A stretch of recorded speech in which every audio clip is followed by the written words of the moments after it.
በዚህ በኢንትሮዳክሽን ቴክኖሎጂ ሞጁል ሴክሽን 3 ላይ የምናገኘው ደግሞ ዲጂታል ትራንስፎርሜሽን ነው። ዲጂታል ትራንስፎርሜሽን ማለት ቴክኖሎጂን ተጠቅሞ ቢዝነስን፣ ድርጅቶችን፣ ኤዱኬሽን ሲስተሙን፣ የዕለት ዕለት ህይወታችንን በቴክኖሎጂ መቀየር ወይም ደግሞ ማሻሻል ማለት ነው። የዲጂታል ትራንስፎርሜሽን ኤግዛምፕሎችን ብንመለከት ለምሳሌ ባንኪንግን ብንመለከት ድሮ በሰልፍ የነበረው በወረቀት የነበረውን የባንኪንግ ሲስተም በሞባይል ባንኪንግ ኤቲኤም ካርዶች ኤቲኤሞች በመጠቀም ትራንስፎርም ተደርጓል ማለት ነው።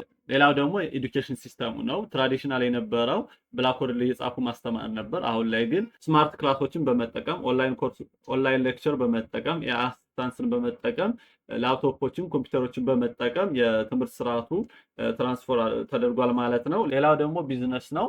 ማኑዋል የሆነ ወረቀት የነበረውን የቢዝነስ ስርዓትን ቴክኖሎጂን ሶሻል ሚዲያን በመጠቀም ኢኮመርሶችን በመጠቀም ቴክኖሎጂ ትራንስፈር አድርጎታል ማለት ነው።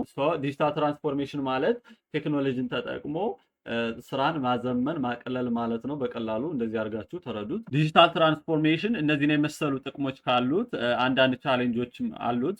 ቻሌንጆችን ስንመለከት አንደኛ የሳይበር ሪስክ አለ። ነገሮች ሁሉ ወደ ሲስተም ሲቀየሩ ሃከሮች በቀላሉ ኢንፎርሜሽናችን መስረቅ እንዲሁም ደግሞ ከባንካችን ገንዘብ ማዘዋወር ይችላሉ ማለት ነው። ሁለተኛው ደግሞ ሃይ ቴክኖሎጂ ኮስት ነው።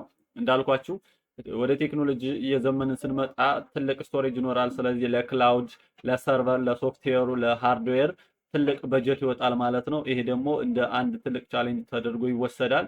ሶስተኛ ደግሞ የዲጂታል ስኪል መፈለግ ነው። እነዚህ ሲስተሞችን ለመገንባት፣ ለመቆጣጠር፣ ለማሻሻል፣ አዲስ ፊቸሮችን ለመጨመር የተማረ ኃይል ይፈልጋል። ይህም እንደ አንድ ትልቅ ቻሌንጅ ይወሰዳል ማለት ነው። አራተኛው ሬዚስት ቼንጅ ነው። አንዳንድ ማህበረሰቦች፣ አንዳንድ ጎሳዎች ቴክኖሎጂን እንደ መጥፎ ነገር ይመለከቱታል ማለት ነው።